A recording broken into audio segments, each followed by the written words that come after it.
बाल गणूच्या हालचाली पाहून गीतामाईंच्या मनात विचार आला, बाळा खरंच का तू संत होणार? एकीकडे त्यांना वाटले की संत झाल्यास बाळ दुरावेल, पण दुसरीकडे संतांचे जगावरचे उपकार आठवून त्यांनी विचार केला, तू आपला प्रापंचिक संतच हो. हा विचार त्यांना अधिक भावला.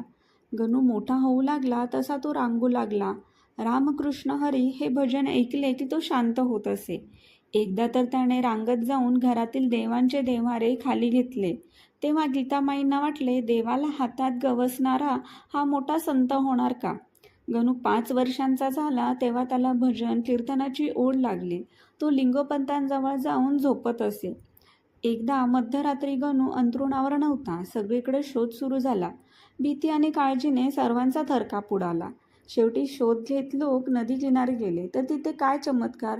लहानगा गणू चक्क आसन मांडून समाधी लावून बसला होता.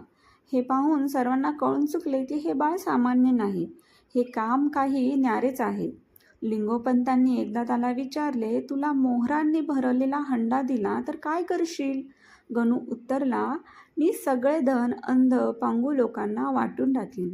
पुन्हा विचारले, राजा केला तर काय करशील? गणू म्हणाला, राज्यात एकही गरीब किंवा भिकारी राहणार नाही, सर्वांना सुखी करीन. हे ऐकून लिंगोपंतांना खूप आनंद झाला.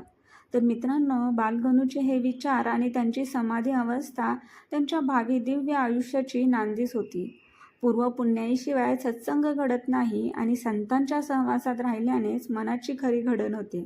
गणू आता शाळेत जाऊ लागला. त्याची मौजी बंधन झाले आणि त्यांचा पुढील प्रवास सुरू झाला. तुम्हाला बालगणूची ही कथा कशी वाटली कमेंट्समध्ये नक्की सांगा. व्हिडिओ आवडला असेल तर लाईक करा आणि चॅनलला सबस्क्राईब करायला विसरू नका. रामकृष्ण हरी.